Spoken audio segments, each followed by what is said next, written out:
Disappointing popcorn back at it again with another review. This time we're doing Park Chan-wook's No Other Choice. We actually got super lucky that we were even able to see this. Shout out Sean. Sean found this Showtime randomly. Sean, say hi to the people. What's up, guys? What's going on? So we found well, Sean actually not me. I'm not going to stolen valor here. Sean found the Showtime just by looking at the theater Showtimes like a psycho, and it was there. Yeah, I thought, you know what, Sean? I actually didn't even know it was a function on the app, and you were like, yeah, I just saw the Showtimes because I looked at no other choice and it was like not even there, and then you were like, yeah, I yeah. just saw the Showtimes. I was like, holy shit, you can actually like look up just the Showtimes in the theater, Just a bit, yeah, yeah, which was sick. We got an early screening, and I mean, I think we're in agreement. The movie rocked. One of the best of the year, I would say. yeah. Absolutely one of the best of the year. And I think we're both in the same train of like we haven't seen any of his other movies, right? Like I haven't seen Old Boy, The Handmaiden, Decision to Leave, which I hear great things about. I'm totally like this is my first exposure to Park Chan-wook, so Yeah. I love an introduction. Like I mean, holy it sure was. And shit. what's crazy is like I've always wanted to watch Old Boy too, and I've heard it's really, really good. Yeah. And there's been times too where I like had it up on my TV and I was like, and I've heard it's like pretty heavy. So I'm like, Yeah. I I I don't know if I'm in Yeah. the mood for something this heavy right now, if that's what it is. And I always go to something else. I'm actually kind of glad I haven't watched it yet because like I'm glad that No Other Choice was actually my first introduction to him as a director because holy shit, dude. Yeah. The I, visual style, it's great. It's so much, yeah, there's so much being told just from that, the direction and it's I think I get it now. Like anytime I've heard of Park Chan-wook, I've always heard him like associated with like visual poetry, like symbolism, that sort of like, I mean, weird example, but I think of Breaking Bad, like Vince Gilligan. There's just so much to like dissect and to take in every single episode, every little like nuance. And I felt with No Other Choice, it was a very similar thing of like there's just so much going on the screen and in the dialogue too, in the screenplay. Like so damn well written, such a tight script. You never really feel out of it. Like you're always kind of locked in, even when things take these sort of wild detours. And I just, I think as just a pure like story entertainment piece, it's great.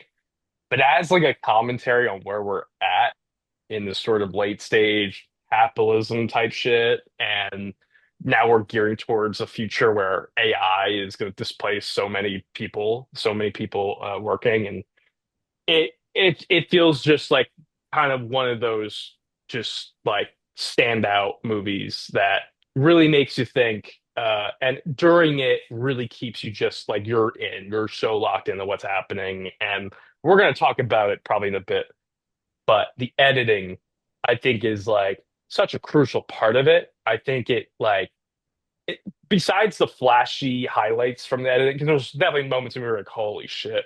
Like that's like what a move, man, from the editor. Holy crap! And then there's some really subtle things that they do that I think really just it really feels like art. I think obviously all film is art, but like these are the kind of movies where you're like, man, this is almost like a painting. Like you're just looking at it and you're trying to find meaning in all the different shit. And the more you look at it, the more you kind of learn. I felt that way watching this movie. And like I very few movies have managed, I think, to do that this year. One of the only other ones is maybe Frankenstein, where there's moments where I'm just like, oh, like just the visual poetry of it, and it's gorgeous, and there's so much being said on the screen. I'm like, oh my God, this is fucking like Guillermo is awesome. He's killing it. I felt this way. I felt that way watching this movie 100%. yeah, I'm so glad you brought up the editing because that was going to be the first thing I talked about. Like, genuinely, I think it is not only some of the best editing I've seen in years, some of the best editing I think I've seen like ever. Yeah. And there's so Yeah. many things that have stuck with me. Again, like obviously I do work as an editor, like that's like a lot of what I do. And like I mean, genuinely blew me out of the water with some of the shots and the way that he used the editing as like a storytelling device. Like it wasn't just there to be like a cool transition or I mean sometimes there was, that always happens in editing. But there's a lot of things that like told the story. Like specifically one that jumped out to me was I love the way the scene was edited where it's he and his wife on the phone, which also everybody spoiler warning, Mm, of course. yep. When he and his wife are on the phone when he's with his final victim and he's talking on the phone and his audio is coming through as if it's through the phone, but hers Yeah. isn't, which Yeah. is super cool, like audio editing right there, right off the bat. But then I also love the editing of them, like how it's cut together between when they're talking and then when they're cut together in the same shot where she's facing one way and he's facing the other way and they're back to Yep. back on the phone with Yep. one another.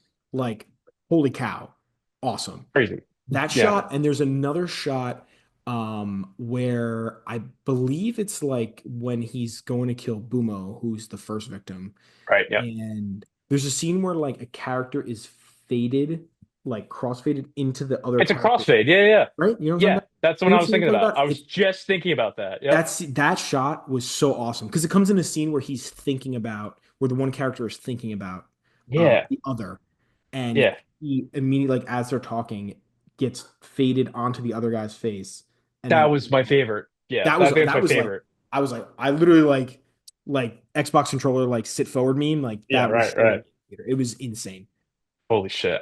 Dude, that I was just thinking about that crossfade because Yeah, I'm like, it was just like, that's the thing when we're talking about the editing like this, like in very specific terms, that's when you know it's really like special because not every movie obviously is like that. And I think and what when do you made ever the remember an editing like, edit? Like when do you ever watch a right, movie and you're like that was a exactly. great cut, that was a great fade, like that was a great this and that. You never remember I that. did, yeah. Honestly, I feel like I remember bad editing more than Right. like you know what I mean? Like the good editing is usually the quiet, like it's You not forget as about it. forward, Yep. but it's the bad editing where, man, this is just like, I mean, not to shit on Bohemian Rhapsody for the No. thousandth time, but dude, like that was like forwardly, like watching for the first time, I'm like, there were just like 50 cuts in the span of 10 seconds. Like it's like nauseating.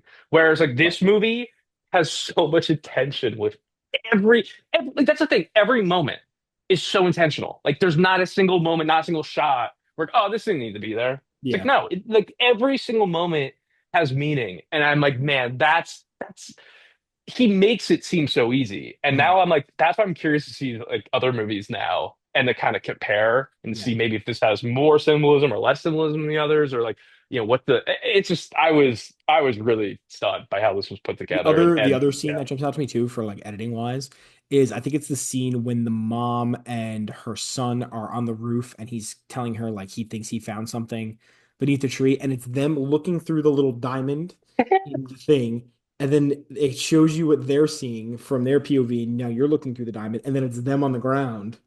And it's just like simple things like that. And it's like jumping through and it's like a forward in time. But there was also some like dream stuff earlier with the sun where you're like, oh, wait, is this even Yeah. happening? Yeah. And oh my God, dude. There were so many scenes like that. Yeah. Like I think like you mentioned it, like good editing is quiet editing. Like you never notice the edit and you're just rolling with the punches, taking in, and it's not Yeah. distracting. But like it truly takes, I think, great editing to get noticed that you're like, whoa, like that was something I've never seen done before, like whether it's a transition, a dissolve, like crossfading two different shots together, like cropping them, anything like that, like for it to actually get noticed. And you're like, wait, that was just like really awesome what I just witnessed. That's like truly special. Like that's why Right. I say I Right. think it's one of the best I've ever seen. That's yeah, I mean that's the thing that makes it so impressive. You have the flashy cuts and you have the flashy edits in this movie, but then you also like just from like a pure pacing standpoint in the movie, it's kind of flawless. It's Yeah. like even from just that angle, it's like holy shit. But he has these cuts, like there's one, I forget exactly what the transition was, but there's a lighter Yeah, and they're dude. flicking Yep. the lighter When the and wife is then telling the story about how they first met, and then I think she snaps yes, attention or something, and she snaps. yes. And then as she snaps, it's him flicking the lighter. So like actually, so Come on. Come on. What are we like? That's just like what are we doing? It's fucking you know what awesome. I shot? mean, It's I think it's more of like a shot thing than like an editing thing. Loved the shot of him drinking alcohol again for the first time, and the camera's like in the bottom of the glass. You know what yes, I mean? It's it's like in the trailer. It's in the trailer shot. yeah, Yeah. oh my dude, so But good. that's what I mean. There's so much meaning. Like that Yeah. shot didn't need to be that way, Right. need to, but thank God it was. Like Because, dude, if you just that's showed him yeah. drinking, you're like, he's regressing, he's drinking again. But Yeah. to, like, I don't know, for some reason, just to like kind of like beat Yeah. ass, it feels And the like sound design of it, like you yes, hear every single like like gulp. every Dude, gulp has is like just him descending. You know yeah. what I mean? Like Yeah. regressing, So and that's like another thing we just didn't even bring up layering is like, bad thing on top of yeah. bad thing with every sip, and it's like this is the Yeah. culmination of Yeah. how far he's come. That for Right. so long he was not didn't want alcohol, he couldn't stand the smell of it, anything like that, that he will bring himself that low to get to where he. Well, and like we could obviously talk about like subtext and like Yeah. commentary, but I think that like him getting back into alcohol and stuff, it's just to show how the world sets us up for failure in a way. Hmm. And then we have all these vices in life, whether it's alcohol, drugs, whatever it may be, Hmm. that take up or at least numb us from that. And I love that the movie was so like being like, yeah, no, like we're not doing this to each other. They're doing this to us. Hmm. We're the ones that are being pitted against each other. And I thought like that scene of him drinking and falling back into that. To me, it was like that. It felt like that. It wasn't his necessarily his fault or whatever. It's the circumstances of the world and automation taking over and all this stuff. That's what led him to this Yeah. and to this crossroads. It's I man, more you think about this movie, the more you're like, shit, this was like I want to watch it again. Like within the next month. I want like if it goes out in theaters the next month, I'm going again, Going again. 100%. Yeah, I think it comes out like around the new year. But let's God. transition now to talk about the actual plot. So the plot is like a really unique one. I'm gonna give like a quick little breakdown synopsis. Essentially, that um the main character, who actually, let me double check his name real quick so I can stay on top of this, You know. is Mansu. Mansu is a manager at a paper company. Paper company gets bought out by an American company, and they lay off about 25% of their workforce, I believe, 30%. He's Yeah. one of them. And they tell him, don't worry, you're going to get a job again in 3 months. That's just how these things go. 13 months go by. He works part-time at a grocery store. Can't find another job. And he's not the only one like that. And he basically comes to the conclusion, he almost contemplates killing a guy in order to get his job and his position, because the man is also applying.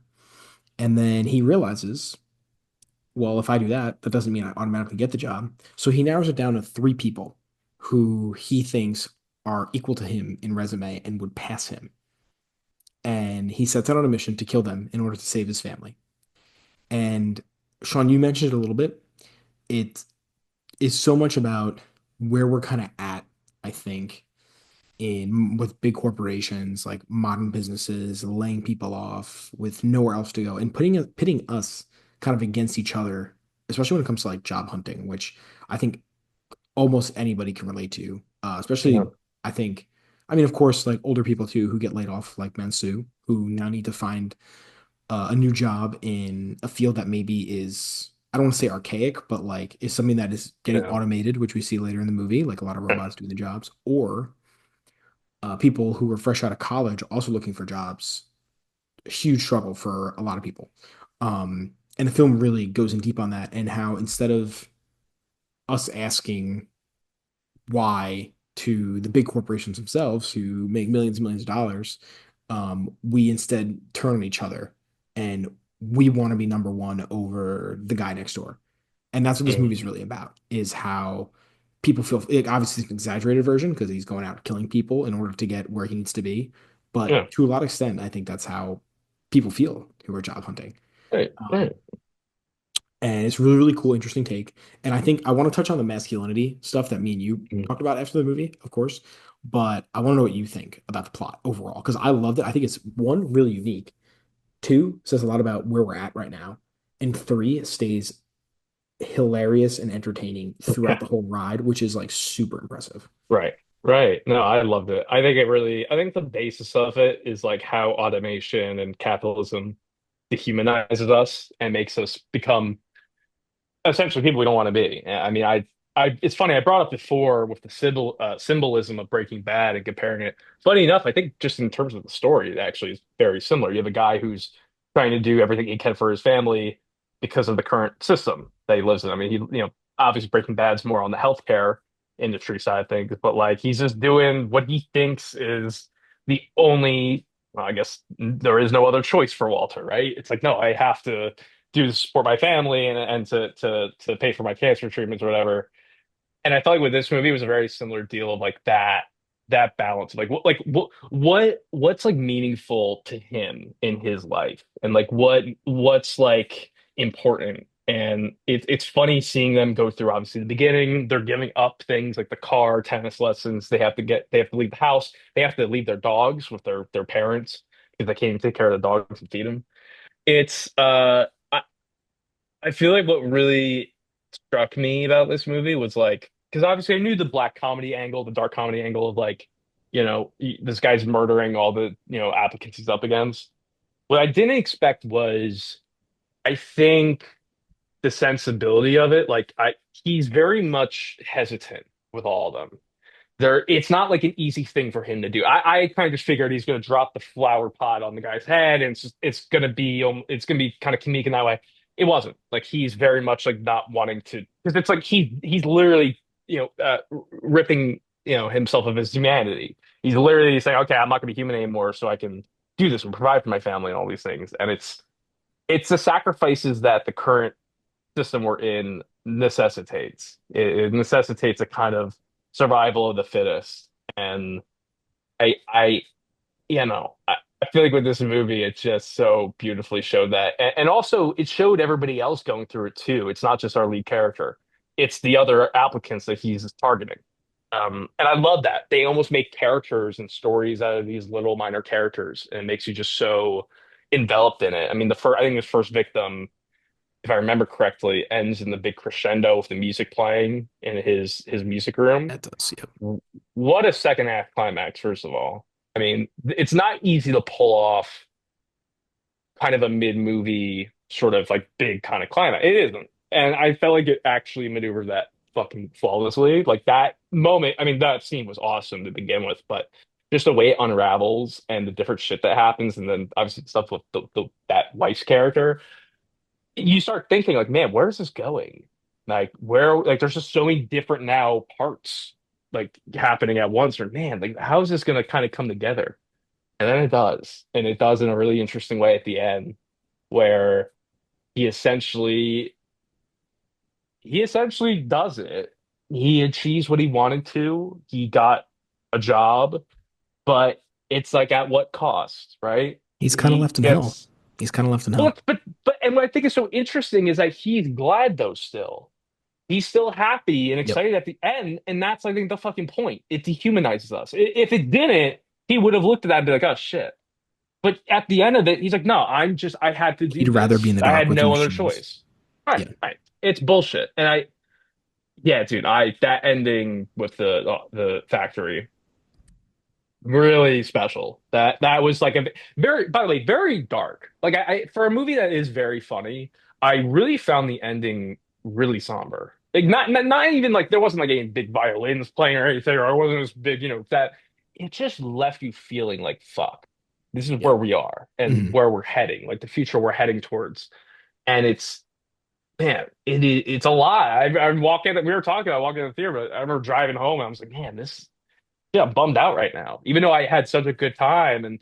But that I think that just goes to show that Park Chan-wook did what he needed to. He did exactly what he wanted to accomplish. Like, hey, I'm gonna give these people a good time, but also you're gonna fucking leave feeling like shit. Like, man, where are we? What are we doing? Why are we letting this get so out of control with artificial intelligence and automation, and what it's actually doing to us existentially? Yep. Like us as people, our relationships with each other and the world is changing because of these nerds trying to sell their shit. Like it's like no, like fuck that.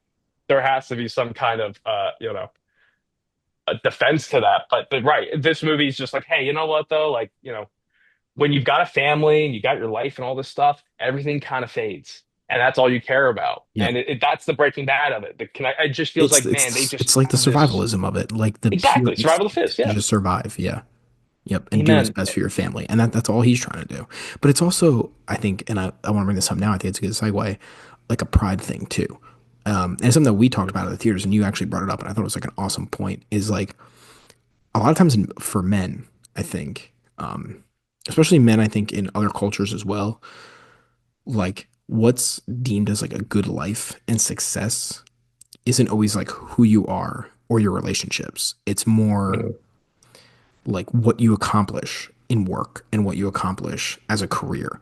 And we see that throughout because that's one of their big things is like, I had no other choice. I have to keep working in paper. But like, they don't, right? They really can do other things. Even though they dedicate their life to it, really, I feel like they can. And I know it is all they know. And that's like part of the sad thing about it is all they know. That's their career. They built their life on.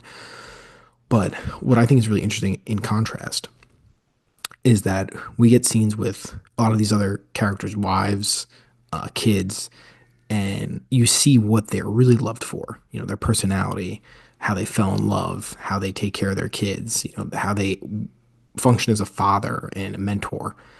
That's what really matters. But to them, all that matters is where they're at in their career and what they do to support their family and what they do to get to where they think they need to be. And obviously, a lot of it does have to do with how they take care of their family, but a lot of it too has to do with the title and the success. We see that most, I think, Yeah. with Bumo's character, who is just like a drunk, you know, walk around his house in nothing but a bathrobe, no relationship with his wife anymore. And yeah, he just deems success based on what he does in his career, which is gone now. And then he gets the call, and Right. you see him get so giddy because it feels like he has purpose again. Because Hmm. we equate, you know, job, an occupation with purpose, and it's a dangerous road, right? Like you can't just be your work.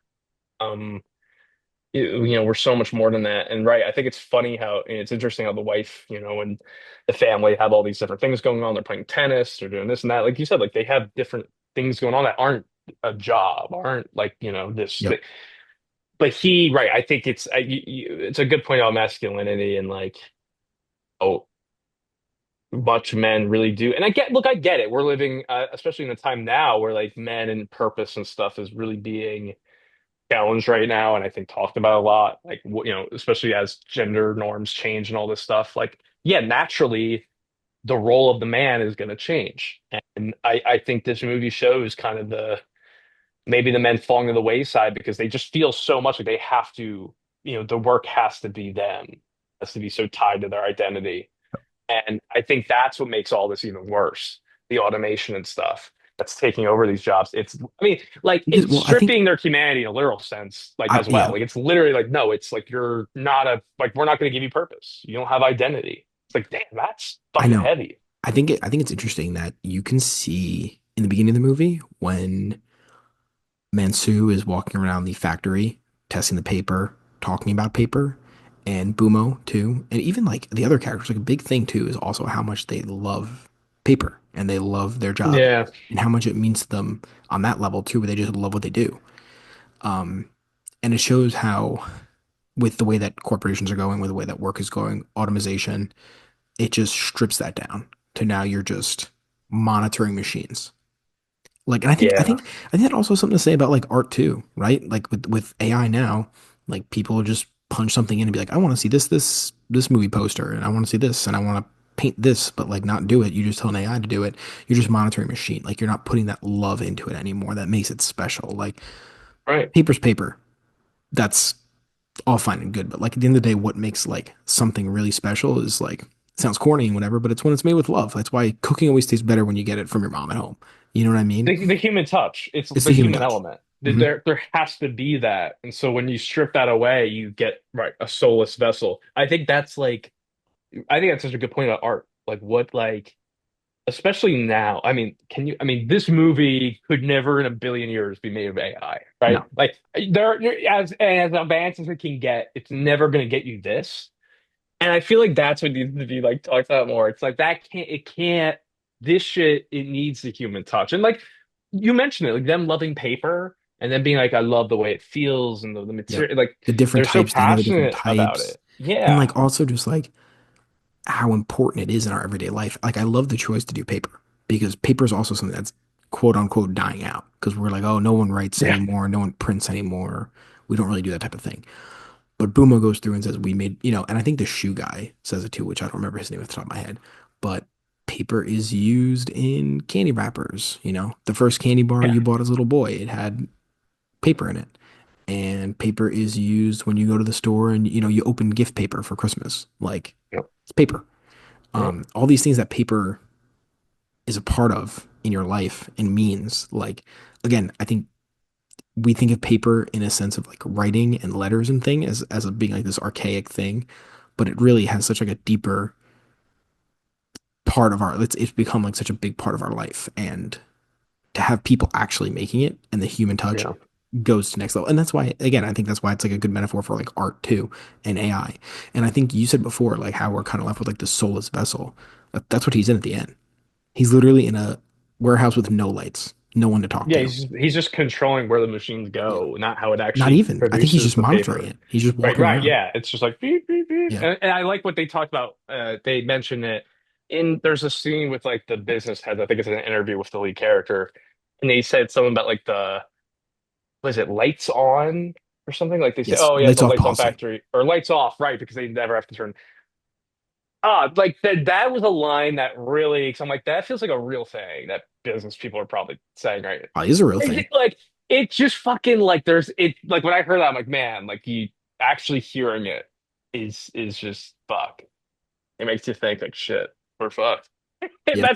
That's what I mean with the end of this movie. It doesn't like leave you feeling good at all. It I makes you think it feel leaves you pretty not shitty. feeling good, but in a good way. Like, Yeah, I felt yeah, like yeah. shit after and was like, wow, this is where we're heading as like a Right, society and as work. But I like that we can watch it and be like, we got to do something to change that. You know what I mean? And like, right. We've had a and couple to of those know movies that this year. human, like you said, we were talking about the human touch is important. Yes, yeah. Yeah.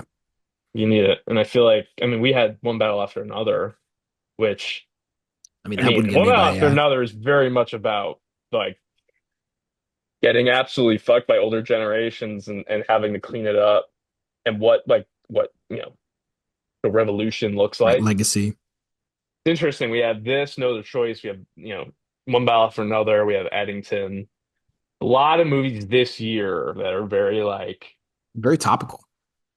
topical, but all in different ways, which I find interesting. Like they all take a Mhm. different angle on it. I mean, obviously, I know No Other Choice and Eggington have a dark comedy aspect, but I definitely feel like they're going for different things. Like No Mhm. Other Choice is definitely more subtle. It's more telling a story within it, like a slice of life thing, whereas Eggington is actually about Yes. it's about the political climate. I mean, Begonia Um, too is one that we said is very topical. Begonia, right? That's what I'm like, there's a fourth in there. Yeah. I'm like, what is it? It's Begonia. Begonia, right? Which I think also has genuinely a lot to say, and even like touches on shit like the healthcare system and capitalism too. It does, and there's something to be learned from all this, people. Like Yeah. again, there's a reason why these stories have to be told in 2025, right? And they were told even back then. And I mean, I just watched 12 Angry Men uh for the first time in a long time. That movie came out in the 50s and it is as relevant as it's ever been. Yeah. Like there's so many lines in that movie where I'm like, that should be like everybody in America should have to watch this I think everybody movie. should Like watch this it movie. Yeah. just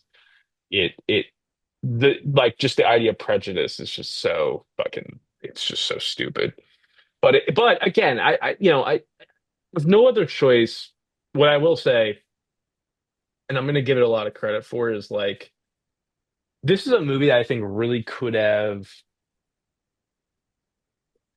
I think it could have fell under the weight of the whole like AI thing. Like I don't know what like Park Chan-wook's like, what it was at its conceptual stage, like at the beginning, like the rough draft, but like I wonder if AI was more of a prevalent aspect in the movie or if it was always like, no, like we're gonna make like this sort of isolated story, but behind the scenes, it's really about the like because there's moments in the movie where I'm like, I felt like they were gonna push towards it and almost like say AI and talk about it out loud, but then they would kind of cut back. They say, oh yeah, they're cutting our jobs, automation, blah blah blah. But then they would stop. They wouldn't, inch further. Yeah. And I feel like there had to be some intentionality there with like him not wanting to openly be like, okay, this is what I'm talking about here. Because like, I showed the trailer to my parents and I told them, oh, this movie, it's sort of a commentary on AI.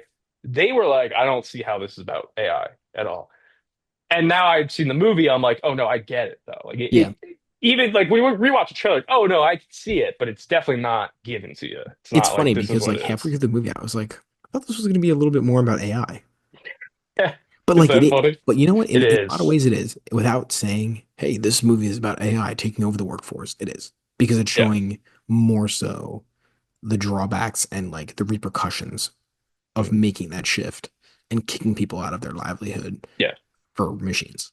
Yeah, like what does the system nurture? Like what does the system actually like give you? And like if you're living under this system, this is the result you're gonna get. So like yeah, dude, it's a really, really, really good movie It's that awesome. is like coming at a really like it's kind of the perfect time and like the fact that like this guy's like an auteur filmmaker, like people say he's like a legend.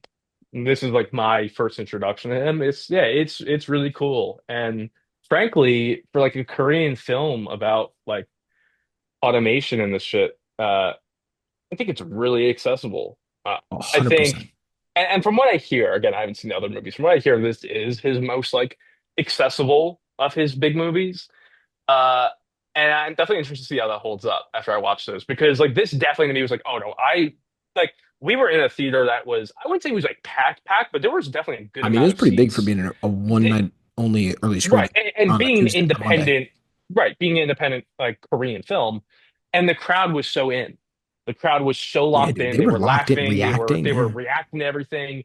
That's like there's a lesson there, man. Like you know, you could show these kind of movies, you know, in movie theaters, and people will go. Just give us a good story. Give us good filmmaking. Give us all like it really is that easy. Just give us the goods, and we'll go. Like I think these film studios are overthinking it. They're like, what's going to work in a theater? Blah, blah, blah. I mean, Lilo and what's Stitch trending was on supposed to be a TikTok right fucking now that people will Disney. come watch? Well, dude, my dad is a teacher and he talks to me about these kids and their attention spans and how they all have the TikTok Being brain. zero, He'll put yeah, on a movie for them and he can't. They just can't do it. They can't look at a screen for more than an hour if it's the same thing. It it's has to be insane. switched up. No, but dude, I especially like just how like I mean we talked about it, but every scene is so like stuffed with shit Yeah, to chew on. It's awesome. It's like man, like that those are the kind of movies I love where your favorite watch is like the second or third watch yeah, where which like it it probably will all be. clicks for you. You know, I'm like and I felt this way about which I saw not too long ago, Sentimental Value Mm. like I finished that movie and I'm like, I guarantee, like 100% guarantee, I'm gonna love this on a rewatch. Like it just, there's just so much happening. You just can't process it all on the first watch. And that's like, And those those are are the some of best my movies. favorite Those are the best works. Yeah, ones. no, like literally though, like some of my favorite movies of all time became my favorite movies on that second watch. You know, like Hmm. maybe it just didn't click with me fully on the first, or like I just didn't get as much. Then you watch the second time, you're like, oh shit, like it it it fundamentally changes the experience. I honestly feel like with no other choice, it could be that way. Because especially now that we know what we're getting into, because like Hmm. from the trailers, not that like they were misleading or anything, but they definitely were like, you know, it definitely wasn't giving you all the pieces. I love this movie. I was really, I think, surprised by how accessible as a weird word, but like, yeah, genuinely, I didn't know. I thought this was really gonna be an art house piece because it's this really legendary filmmaker.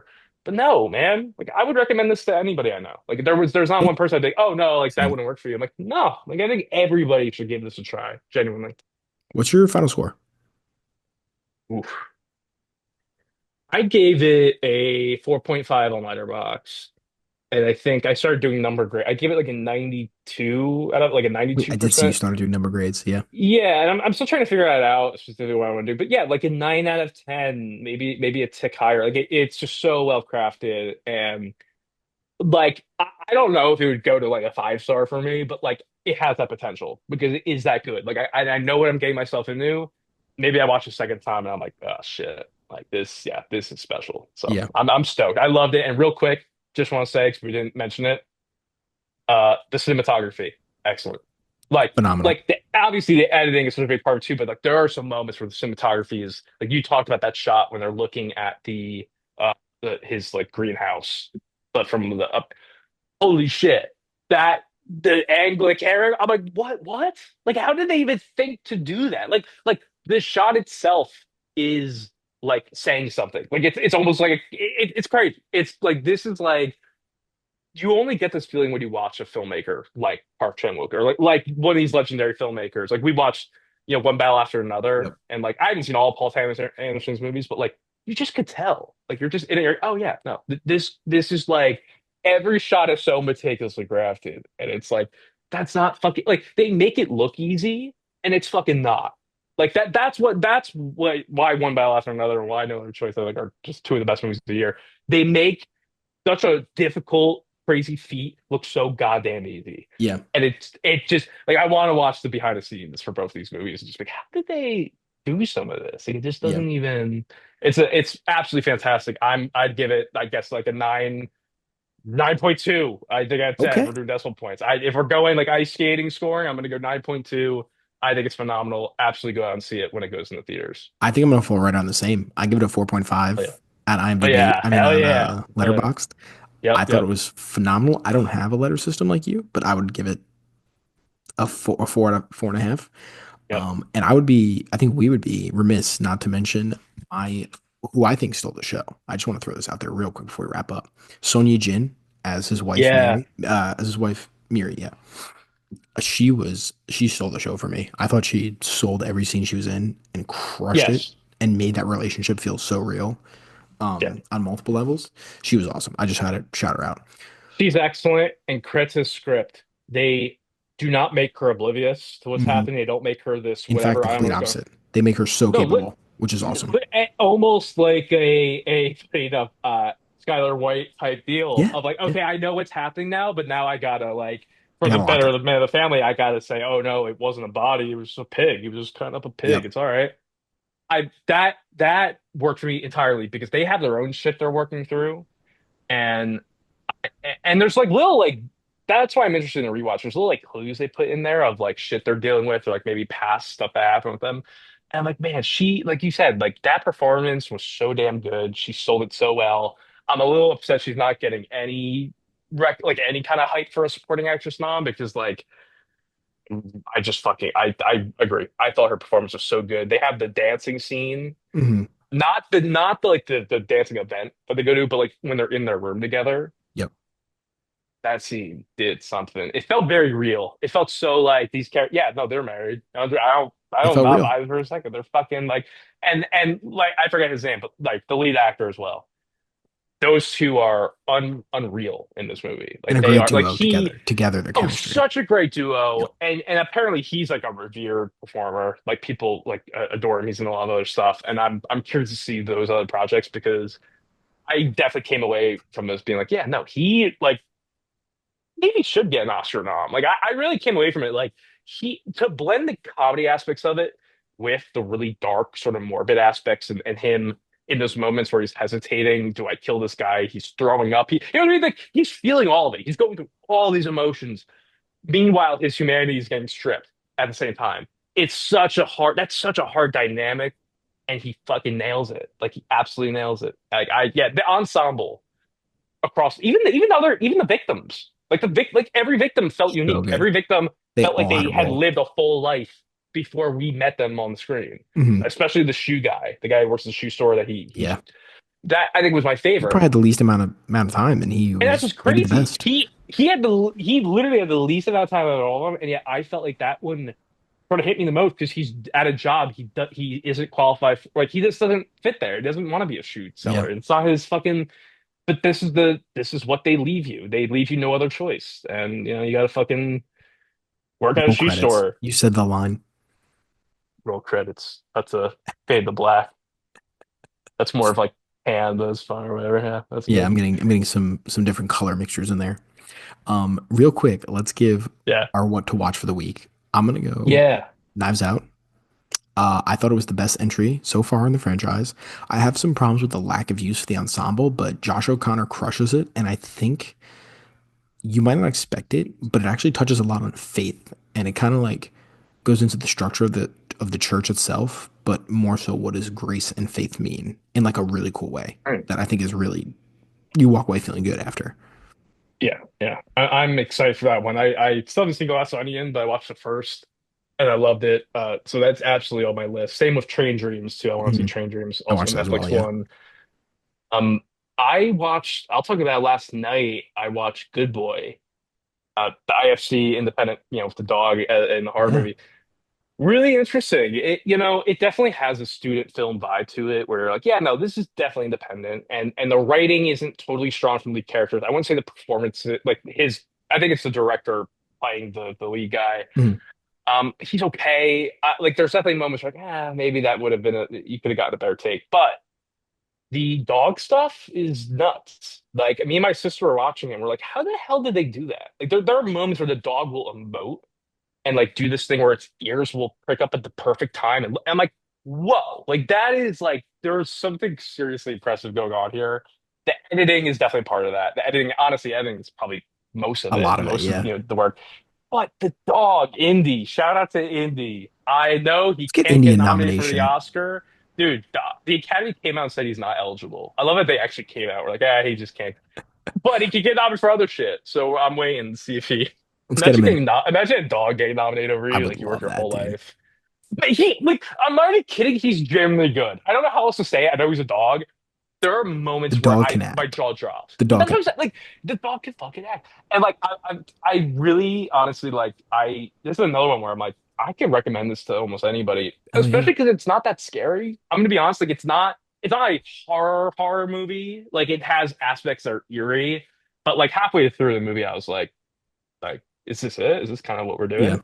But by the end of it, I really enjoyed it, and I appreciate the attempt. Like it's definitely ambitious, and I think it could inspire other movies that are kind of taking a similar deal because they probably look at it and be like, man, like this was supposed to be like a direct to like whatever streaming movie, probably wouldn't make jack shit, but because of this hook, because of the dog thing, Yeah. it had a wide release and did really well, and it is cool to Well, see. It's very cool. I can't wait to watch it.